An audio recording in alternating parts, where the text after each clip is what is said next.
Bibles, we would ask if you would turn to the book of Genesis. Amen. The book of Genesis. I ask if you would stand for the word of God.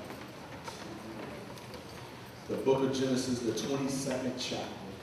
Amen. On Ministry Appreciation Sunday, I hope that I will be able to give you a couple of trinkets, amen, to help you along your way in your future endeavors in ministry, but at the same time be able to speak to those who don't particularly participate in ministry. I believe that when God's words goes forth, it's for all his people. Amen. Genesis, the 22nd chapter. Amen. It's the first book of the Bible, so if you're having a hard time finding it, come to Bible study. Go to Sunday school. See how I got plug for you? Genesis, the 22nd chapter. We're going to begin reading at the first verse, and we're going to read down to the 14th verse. It says, "Now it came about after these things that God tested Abraham and said to Abraham, and he said to Abraham, Abraham, and he said, Here am I. He said, Now take your son, your only son, whom you love, Isaac. Go to the land of Moriah and offer him up as a burnt offering on one of the mountains of which I will tell you. So Abraham rose early in the morning, and he saddled his donkey, and he took two of his young men with him and Isaac his son, and he took the wood for the burnt offering and arose and went to the place of which God has told him. On the third day, Abraham raised his eyes and saw the place from a distance. Abraham said to the young men, Stay here with the donkey, and I and the lad will go over there. We will worship and return to you. Abraham took the wood of the burnt offering and laid it on his son Isaac. He also took in his hand the fire and the knife. So the two of them walked on together. But Isaac spoke to Abraham his father and said, My father, my father. And he said, Here am I, son. And he said, Behold, I see the wood. I see the fire. I see the knife. But where is the lamb for the burnt offering? Abraham said, God will provide for himself the lamb for the burnt offering, my son. So the two of them walked on together. Then they came to the place of which God had told them, and Abraham built the altar there and arranged the wood and bound up his son and laid him on the altar on top of the wood. Abraham stretched out his hand, took the knife to slay his son. But the angel of the Lord called unto him from heaven and said, Abraham, Abraham. And he said, Here am I. And he said, Do not stretch out your hand against thy lad, and do nothing to him. For now I know that you fear God, since you have not withheld your son, your only son, from me. Then Abraham raised his eyes and looked, and behold, behind him there was a ram caught in the thicket by the horns. And Abraham went and he took the ram and offered him up for a burnt offering in place of his son. And Abraham called the name of the place Mount Moriah, the place also known as the Lord will provide. Amen. You may be seated in the presence of God. I want to preach for just a little while as the Spirit shall lead me.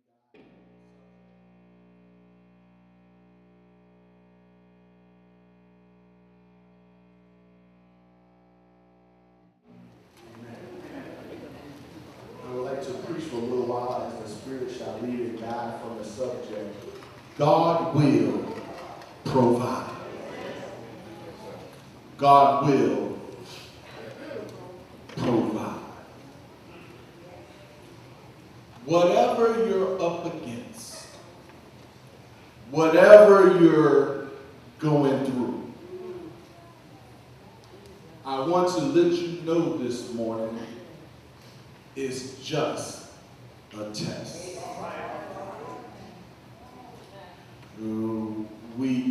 I appreciate as the guest psalmist as he sung the hymn before I came up to preach, because in this day and time in most churches we have gotten away from the singing of the hymn. We don't sing hymns no more because we've gotten so hip hop. We've gotten so contemporary. And there's nothing wrong with that, but as a country boy, growing up in the old school church, growing up in that little church that I grew up in, we used to sing a song every now and then during Sunday morning worship. Y'all stay with me, I'm going somewhere with this. During prayer service, one of the mothers on the mother board or one of the deacons on the deacon board, they will break out during testimony service and they will sing a song that goes something like this: I'm so glad trouble don't last always. And I thank God for that. I thank God that no matter what I'm going through in my life, no matter what situation comes my way, that the storm is always passing over. All of us in this sanctuary this morning, we're either, three things are happening to us. We're either coming out of a storm, we're either going through a test, coming out of a test, or we're about to go into a test. But the good news is that the test don't last always. Now, I want to see, can I get somebody to tell your age? How many of us grew up in the 60s, 70s, and early 80s? Amen. If you grew up in that time range, in those years, you heard a message when you was looking at television. You would hear a message that would come on the television every now and then, and the message would go something like this: this is a test. I got a witness. And you say, this is a test. For the next 60 seconds, this station will conduct a test of the American broadcast system. The announcer would go on and they would say later on they would say, this is only a test. And after he would say that, this annoying noise, kind of like the noise we just heard before I started preaching, this annoying noise would come on the television, especially back then because we only had 3 stations anyway. Hello, somebody. I know in this day and time we got over 400 channels on the TV, but do I have anybody here that can testify and remember when we only had 3 stations? When TV used to go on. Come on somebody, the 11 o'clock news would come on. And after the 11 o'clock news would go off, the Star Spangled Banner would come on. And the Blue Angels would fly across the screen. And at the end of the Star Spangled Banner, you would hear, boo! And until 6 o'clock the next morning, all you saw was that red, green, black, yellow, and blue line.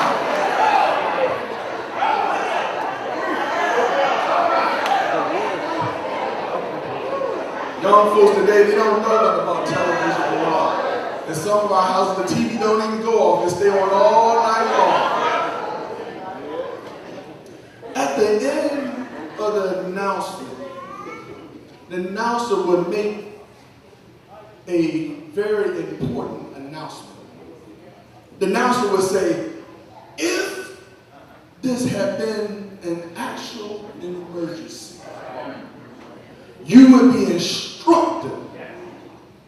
And can I tell you that you're just going through a test?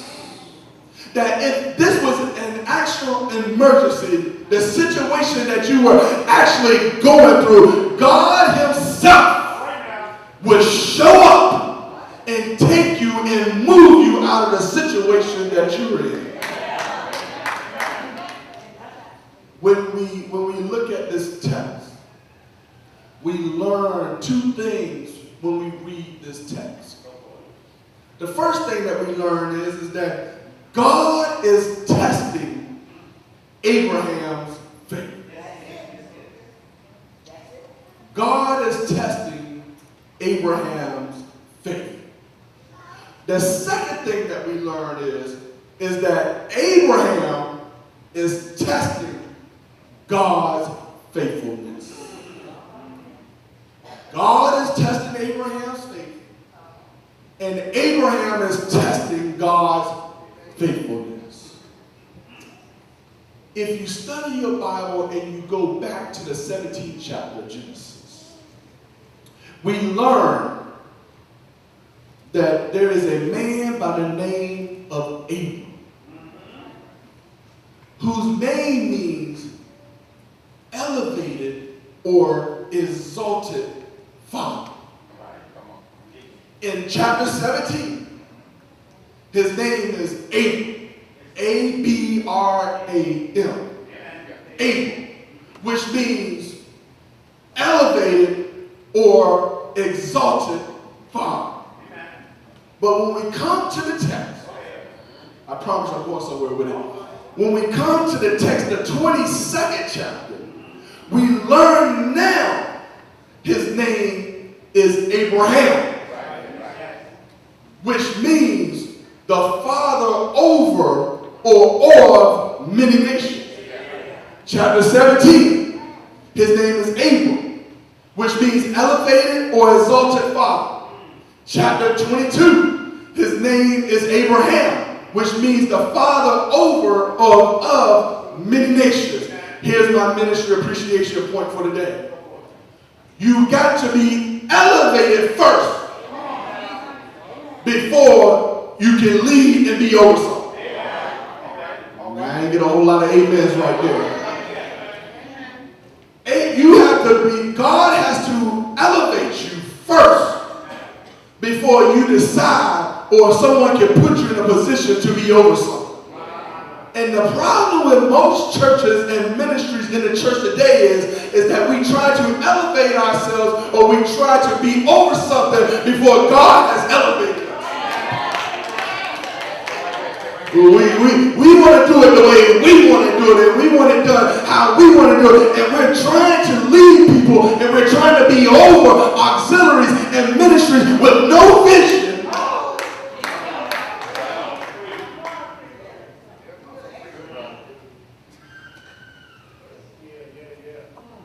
You have to be elevated first, and then you'll be placed over. So Abraham got the title of elevated father before he became the father over many nations. Now, Abraham and Sarah had trusted in God's promises. But when we look at the story, we learn that there is an interlude between the promise, between the process and the promise. That there's a gap between the process and the promise. That there's an interlude between the promise and the fulfillment. So like so many of us, Abraham and Sarah run ahead of God and try to help God carry out his plan. Can I give you something? God don't need your help doing his work. Oh, I should have got a whole lot more amens on that. God don't need you to run ahead of him and do what he said that he was going to do. Now watch this. So Sarah advises Abraham, if you want to have a son, you go ahead and do it now. Matter of fact, go over to our handmaid Hagar and have a son with her. And like a man.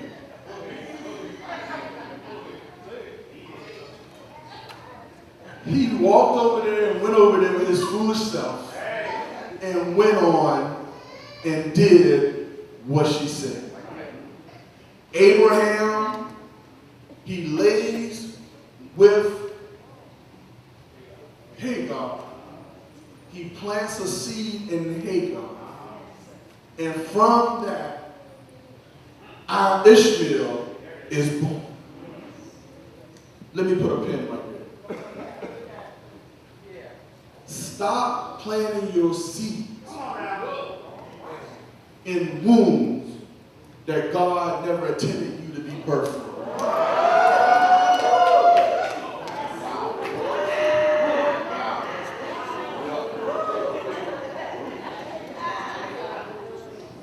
You can't go running around here. I'm still in ministry. But you can take it for what it is. You can't go around here jumping up in everything and dealing with everybody and everything and think that God is going to bless it and God's going to anoint it. You got to follow the process that God and the path that God has placed you on. But so many times we fall out of the lineage and the lineage of God because we get ahead of ourselves and get ahead of God and ourselves, and we go and we leave our seed somewhere it does not belong. We put our seed where it was not promised to be the promise. Abraham goes along with it. Ishmael is born. But Ishmael is not God's promise. At the time, Abraham was 75 years old, and God made Abraham wait until Abraham was 99 and Sarah was 90.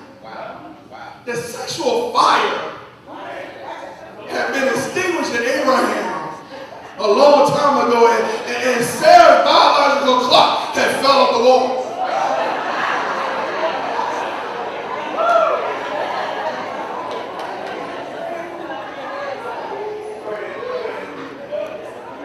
But as ministry, as a church, as a congregation, as auxiliaries, don't look at the signs around you, and just because the signs around you don't look like the promise is going anywhere, you get worried and get ahead of God and start doing things that are out of His order.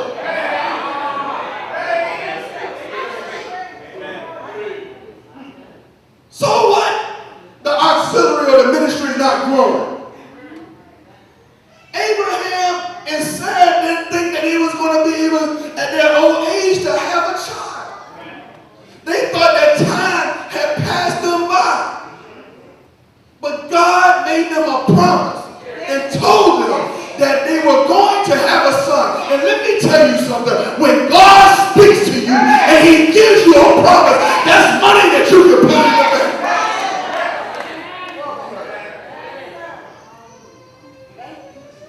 And the Bible says that when God gave him the promise, Sarah laughed. There's always going to be somebody or somebodies when you're trying to do what God has called you to do. They're going to laugh. Especially when things ain't going the way you thought they should go. But you got to stay faithful to the promise. The Bible says that Sarah laughed. Let me put a pin right there. Can I tell you that just like Sarah, there's so many of us that find ourselves in predicaments where we are trying to do what God has called us to do, and there are some naysayers and some haters out there, and they're laughing. Walking around talking about why you don't do it this way. I thought you said that you were going to be at this position by this time. I thought you said you was going to be able to do this by this time. And when it's not done, they look at you and they laugh. And I can hear God saying, and He's answering all your doubters and all your haters. And He's saying this very simple. Is there anything too hard for God? Isn't that just like God? He waits for every opportunity of assistance that you have gone through it, you have depleted, and you've gone through every resource that you have, and just when you feel like giving up, come on somebody, when you just feel like, when you feel like you just want to throw in the towel, you want to hang your coat up and you want to walk away from the thing that God has called you to do, God shows up and he do what he does, and he does it without any assistance or any resources that you had in the first place.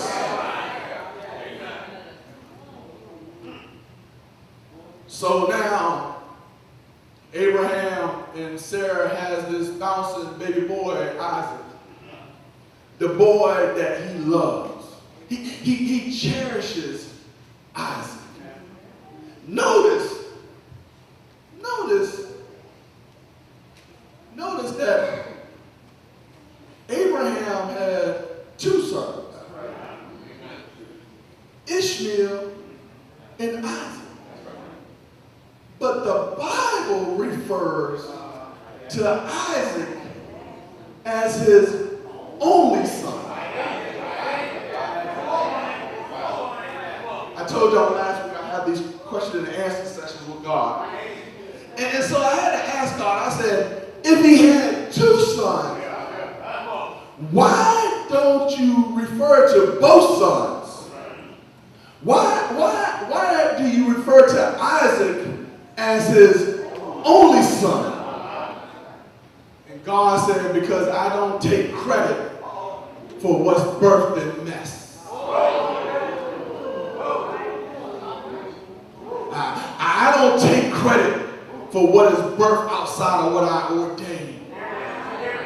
And many of us, we're here, we're working in ministry, we're living our everyday lives, and we're birthing stuff in mess, and we're birthing stuff outside of what God ordained, and we expect God to come along after the fact and ordain it and bless it, and you wonder why you ain't blessed in that situation that you find yourself ain't blessed. God never intended you to be a part of it and start with it.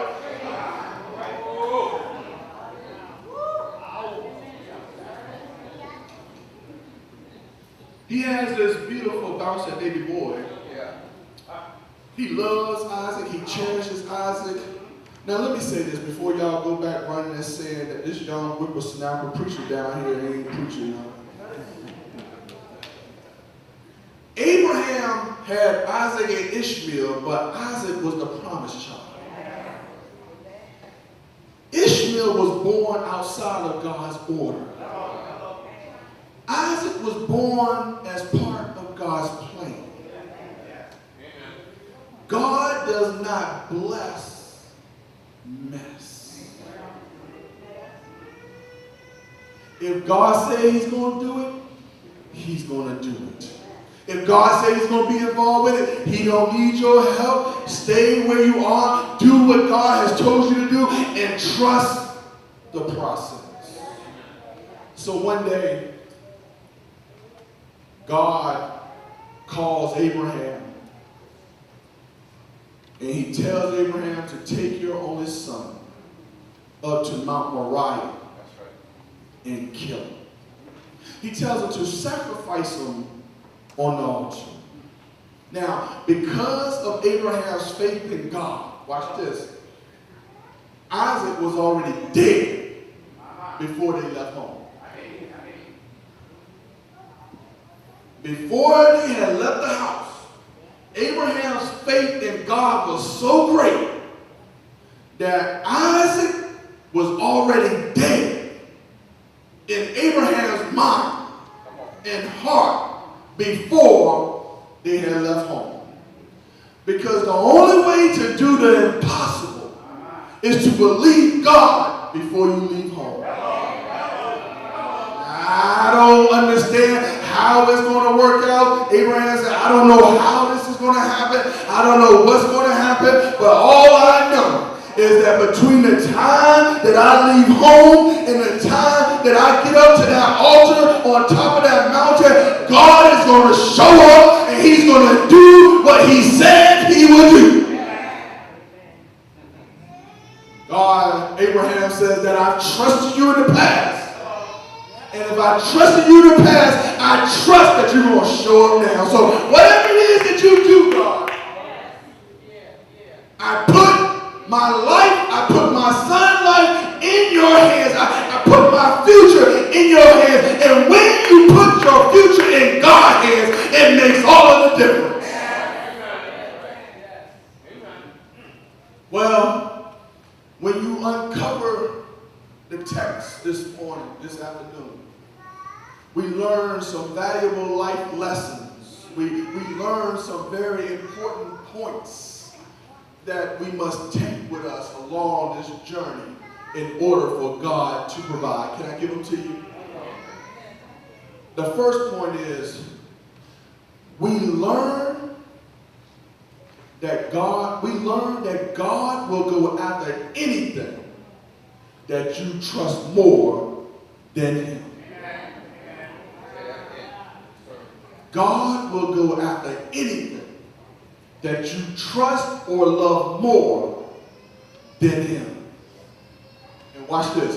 And he will go after it until you put it on the altar. You got to put your marriage on the altar. You got to put your son, your daughter, your child on the altar. You got to put your family on the altar. You have to put your money on the altar. You have to put your job, your health on the altar. You have to put your desires, your goals, your dreams. You have to put whatever you want on the altar. Because if you want what you have more than your trust in God, God will go after it. If the gift ever becomes more important than the gift giver, then the very thing that God gave you to serve in your capacity, the very thing that God has placed in your life, if you put it before God, God will come and snatch it from you. Where's my Facebook and Twitter people at? Can I give you something to put on Facebook and Twitter this morning? Whatever you don't turn into praise will turn into pride.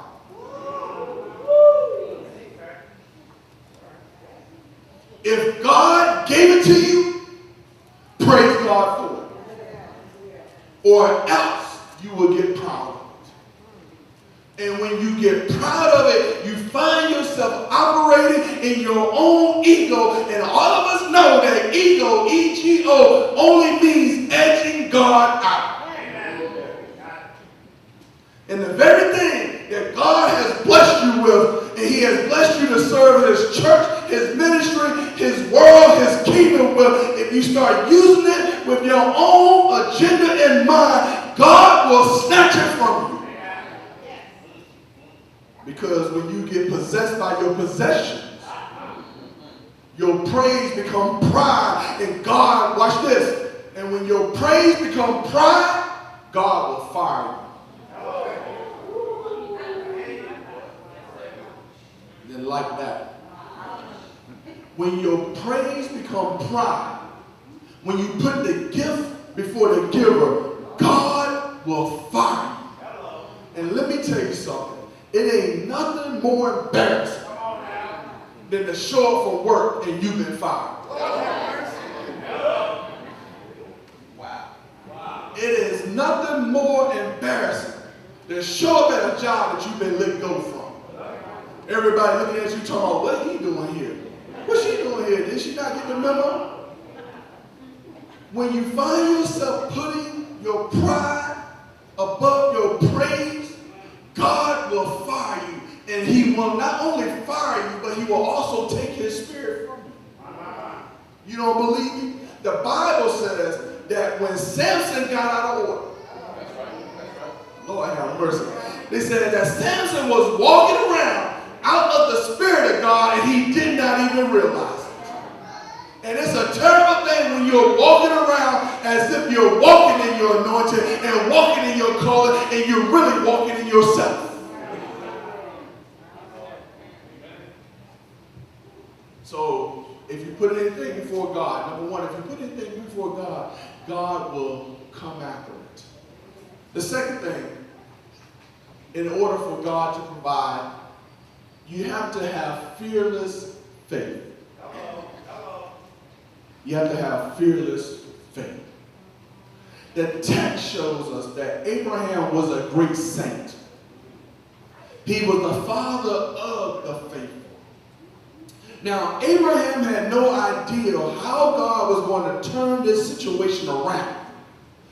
God only tells Abraham to get up, take your only son to the mountain, and I will show you. So Abraham obeys God, takes Isaac, heads up to the mountain to make a great sacrifice. He was going to give up the only thing he had been waiting for 99 years. My question to you this afternoon is, what are you willing to give up? Okay, you didn't like that.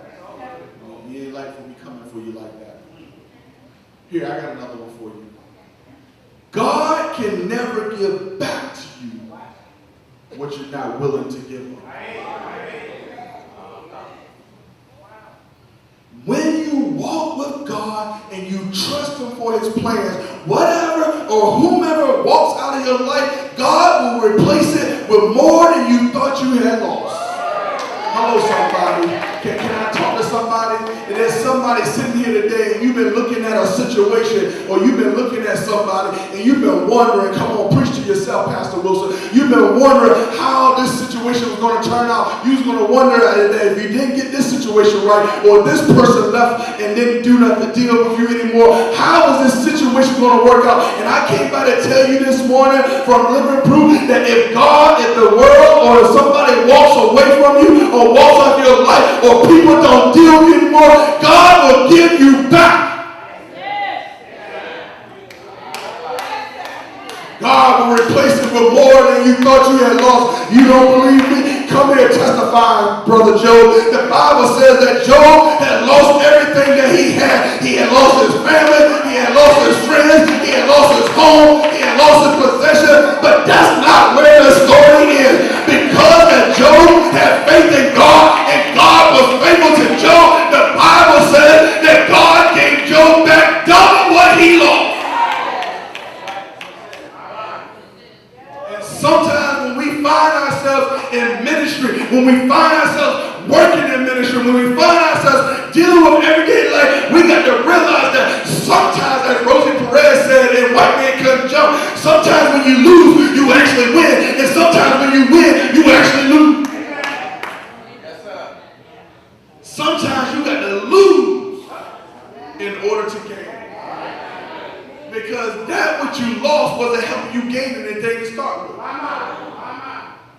Or they was making you feel good for a moment. And they was doing nice things for you. Yeah, they was helping you. They was looking out for you. But I told you last week that some people are placed in your life only because they know that you need them. But the moment that you stand on your own 2 feet, the moment that you can do things on your own, you won't see them nowhere to be found. The texts stop, the phone calls stop, the gifts and the things, the back and forth exchange, all the pleasantries stop. When they see that you don't need them no more. Here's my last point. We're getting ready to get up out of here. So, in order for God to provide, you've got to let go of what you're designed to put before God. You got to lose some things. You got to have fearless faith. But here's the last one. And I know y'all don't have no problem with this here at Sharon. You got to have radical worship. You got to have radical worship. You got to be able to let some things go that's close and dear to you. You got to have fearless faith. You got to believe that He's going to do what He said He's going to do. But lastly, you got to have radical worship. Abraham was the great saint. And he had to make a great sacrifice. But he had a great son. Because the text teaches us, watch this, let me explain to you why Isaac is so great. The text teaches us that Isaac not once rebelled. Can I put a pin right there right quick? I'll give you this one for free. Stop rebelling when God's trying to do something in your life. Sometimes the reason why we haven't got to where God is trying to take us is because we're rebelling against Him. God is trying to take us to our destination, our purpose, and we're holding our own selves up because we are rebelling against what God is trying to do. The text teaches us that Isaac did not rebel. Now watch this. By the time that we get to this part of the story, Isaac is no longer a child. Isaac is now a grown man. Isaac's like, I'm a grown man, dog. I'm a grown man. Isaac's not a baby anymore. He's a grown man. And Abraham, watch this as I paint it for you. Abraham is now well over 100 years old. He's an old man. Isaac could have easily gotten away from his father. Isaac could have easily rebelled against his father. He could have looked at his father and said, man, you are lost your mind, daddy. If you think that I'm going to let you take me up there and kill me, I got plans, I got dreams, I got goals, I got aspirations. But sometimes you got to put all that you want on hold so that God's purpose can be fulfilled. We might not shout today. I'm just trying to give you some points. He could have easily got away from his father. But not one time in the text does it even suggest that Isaac rebelled against his father. He is faithful to his father. He is faithful to the head of his house. He is faithful to his father. He is faithful to the head of his house. On Ministry Appreciation Day, make sure that while you're in ministry and you're serving, that you do two things. That one, you're faithful to your father. And two, that you're faithful to the head of the house. But wait a minute, I see something else. Verse 6 says that Isaac, the son, he's carrying the wood. He's carrying the knife. He's carrying the fire. Isaac, the son, he's carrying the wood. He's carrying the fire. Lord have mercy. He's carrying the knife. All of the things that are going to be used to kill him. Lord have mercy. Please don't miss it. Let me say it again. He's carrying the wood. He's carrying the knife. Help me, Holy Ghost. He's carrying the fire. He's carrying all the instruments. He's carrying all the things that are going to be used to kill him. What are you trying to say, preacher? Sometimes, watch this, and the Bible says that he's carrying these things and they're going to worship. Sometimes you have to come to worship carrying the things that might kill you. Oh, y'all ain't going to talk to me today. Sometimes in your life, when you come into this sanctuary, you have to come knowing that the stuff that you're carrying in your heart, you're carrying in your mind, that you're carrying in your spirit will kill you. Sometimes you come to worship carrying the stuff that might take you out.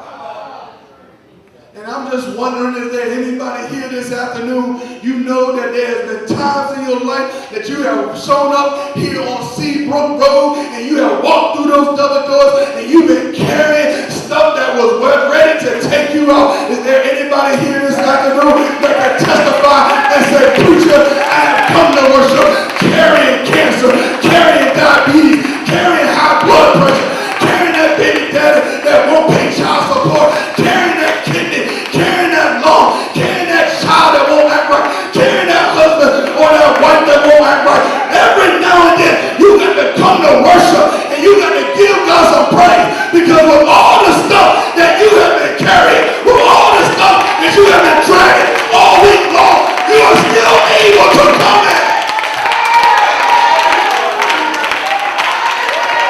Is there anybody here who's been carrying a lot of stuff this week and you didn't know how you was going to make it? Monday you was carrying it, Tuesday you was carrying it, Wednesday you was carrying it, Thursday you was carrying it, Friday you was carrying it, Saturday you was carrying it, but you know that there's Sunday come and I get to the household of faith, everything that I'm carrying, God will give me the strength.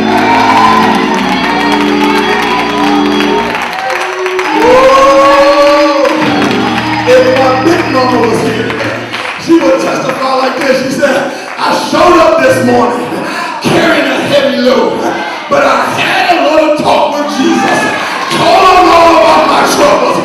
He heard my greatest cry. He will answer by and by. You gotta come to work. You gotta come to worship carrying some stuff that might kill you. We gotta go, y'all. We gotta go. It's 12:18. Now, Isaac says to his father, Father,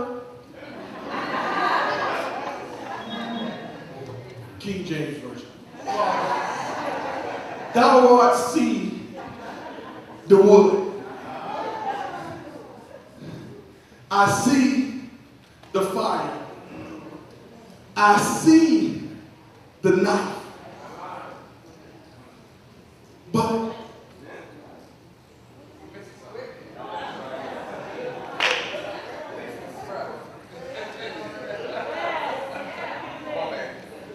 where is the lamb? Are they gonna bring it? Is that why you told them to stay down there? They're getting it? Watch this. It's only Isaac and Abraham on the mountain. Notice that when it was time, when they got to the mountain, it was 4 of them on a journey. But when they got to the place that God told them to be, Lord have mercy, my soul getting happy. Notice that only 2 went on the elevation journey. 4 went on the journey. But when they got to where God told them to be, Abraham looked at the other 2 and said, y'all stay right here. And me and my son is going to go and worship.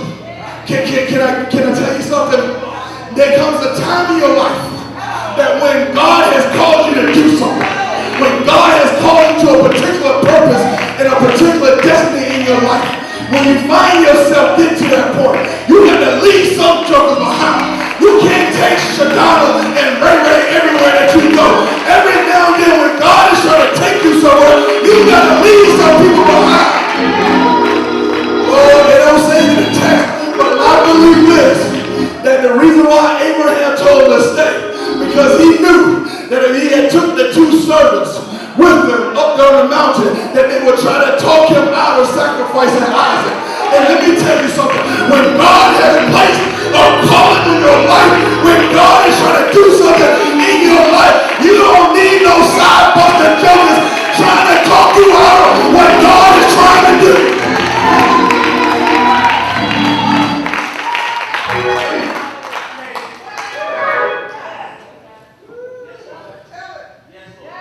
Isaac said, I see the wood. I see the fire. I see the knife. But where is the lamb? Abraham looks at his son and he says, God will provide. Excuse me, my soul getting happy. He says, not only does he say, God will provide, but he says, God will provide himself.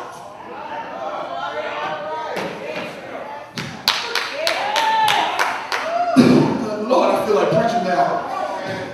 The text doesn't mention anything about God there. It's just Abraham and Isaac. You know why you should have got happy? Because you have found yourself in some situations in your life and you thought you was all by yourself. And just when it was time to hit the floor, God showed up and you didn't even know he was there. Is there anybody here that has found yourself in some situation or another, found yourself in a pickle and you thought that you had to handle it on your own, and then all of a sudden God shows up and he provides himself. Oh my God, when you can't see your way out of it, when you can't see the answer to your situation, when you don't know how things are going to turn out, Sharon Bible, this is only a test. But I got some good news for you. God will provide. Oh yes he will. Oh yes he will. Is there anybody here who knows he's Jehovah Jireh? God will provide. Won't he put food on your table? Won't he put clothes on your back? Won't he make your enemies leave you alone? Won't he open up doors that no man can open? Close doors that no man can close. God will provide. But wait a minute. I saw one more thing. And it made me shout. Watch this. It wasn't that God showed up that made me shout. It was when. It wasn't that he showed up. It was when he showed up. Please don't miss your shout. The Bible says that God didn't show up until Abraham raised his hands. Oh my God, black folks don't know when to shout. Because it's not until you raise your hands in worship that God will show up. It's not until you get to worship and you raise and lift up holy hands and you surrender that God will show up and do what he said he would do. Okay, you know why some of y'all should have shouted right there? Because some of y'all are going through hell and back and you don't know how you're going to handle the situation. But when you got to worship this morning and you lifted up holy hands, all that you was going through, all you have been dealing with, everything that came up against you, you have forgot all about it because God showed up.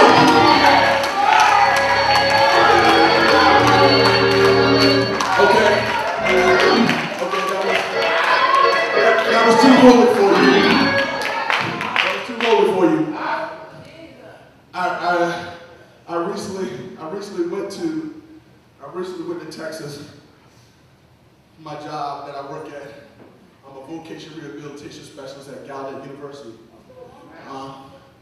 And one part of my job is to make sure that students who are deaf and hard of hearing, that the states that they come from will support them and pay for them to go to college. In return, that they will come back and work once they get their degree. It's a pretty nice deal when you think about it.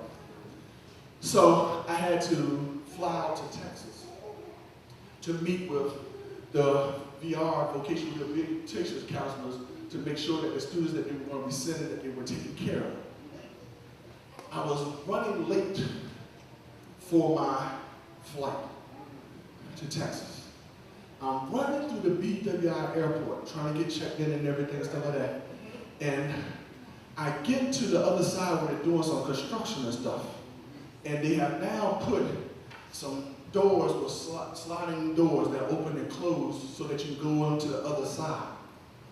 And I'm saying to myself, man, I'm working on this stuff. I didn't know if it worked or not. And I said, man, I ain't got time to be caught up messing around with some kind of construction foolishness that they're doing here at this airport.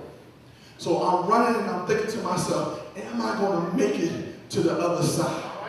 Am I going to make it to my destination? Am I going to make it to catch my plane in time? And so I'm running and I'm getting closer and closer to these doors. And what I noticed is, as I got closer, the doors were still closed. But the closer I got to it, they were still closed. But when I got to the door, I remembered that I had ran through these doors somewhere else before. And the key to running and getting through the doors is that when you get to the door, you just raise up your hand, and there's a system at the top of the door that when I raise my hands and it recognizes my presence in front of the door opens up and I'm able to cross over to the other side. And if y'all think I'm still talking about BWI, you missed the whole point of my story. There's somewhere that you gotta be. There's somewhere that God is trying to take you. There's some dream, there's some goal, there's some destiny that God has in store for you. And you're running towards it, but you see a door. And I stopped by to tell you that you would just lift up your hands and wave your hands. When you wave your hands, it signifies that your presence is near. And when your presence is near, doors will open, chains will fall, strongholds will be released, and you'll be able.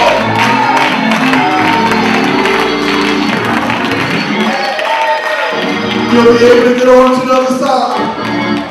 All right. The Bible says that God stopped Abraham and tells him to turn around because there's a ram for you educated people. There's a ram in the thicket. If this was an old school church, the old preacher would say there's a ram in a bush.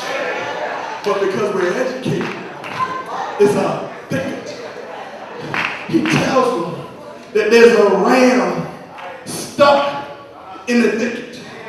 Because when we're working and doing what God requires of us, on one side, God is working on the other side. Don't you give up. Don't you give in. God is working on the other side on your behalf. Now, Abraham is a great saint. Isaac is a great son. But the ram is the great substitute. Because watch this. Here it is, and I'm done. God, you asked the question. I asked the question right here. I said, God, why did you provide the ram at the last minute and not let Abraham sacrifice his son after you had already given the orders? And here's the shock, we can go home. Because God said, I am not about to let Abraham do on Mount Moriah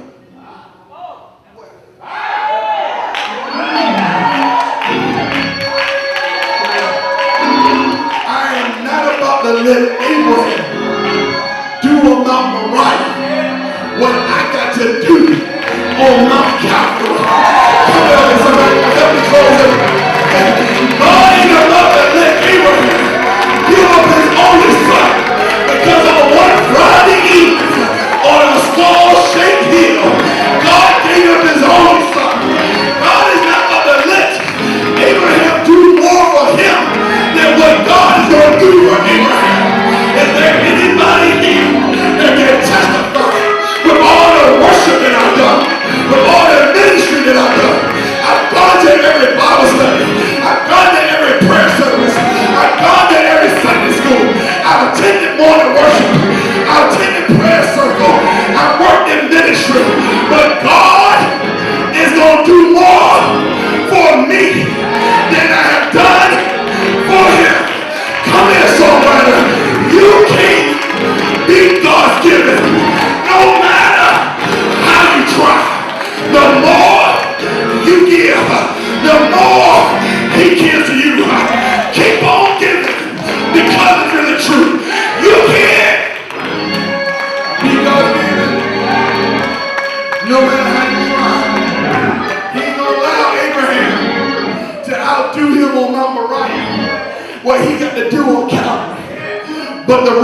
substitute is coming down through 42 generations, born in Bethlehem of Judea, to a young peasant girl by the name of Mary. He was the son of a carpenter by the name of Joseph. He was born in Bethlehem, raised in Nazareth, baptized in the Jordan. He healed the sick, raised the dead, gave sight to the blind. He made a lame man walk and made the dumb talk. Jesus was on his way to the cross because he is the ram that's caught in the bush. He is Isaac with the wood on his shoulder. He is the cross bearer. He is the heaven of Sharon. He is our burden bearer. He is the gospel. He is the birth. He is the life. He is the death.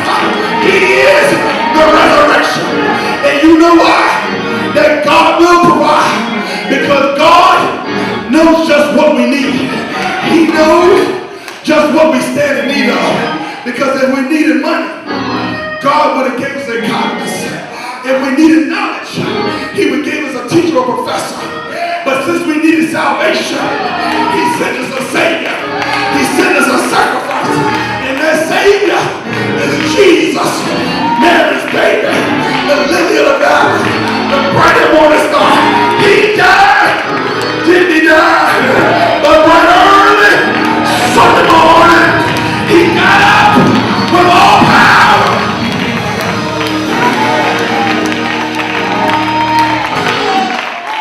I don't want you to be left out. I want you to know that he died for you. He died for the gambler. He died for the liar. He died for the prostitute. He died for the whoremonger. He died for the homosexual. Any sin that you can think of, Christ covered it with his blood. What can wash away my sins? Nothing but the blood of Jesus. What can make me whole again? Nothing but the blood of Jesus. Oh, precious is that flow that makes me white as snow. No other have I know. Nothing. Nothing but the blood of Jesus. And because God provides, I don't mind testifying and saying because he lives, I can face tomorrow. Because he lives, all fear is gone. Because Sharon Bible Fellowship, I know, you know, who holds the future. And once you know who holds the future, life is worth the living just because we live. Can we give him some praise? He will provide. I don't care what your ministry is going through. I don't care what your life is going through.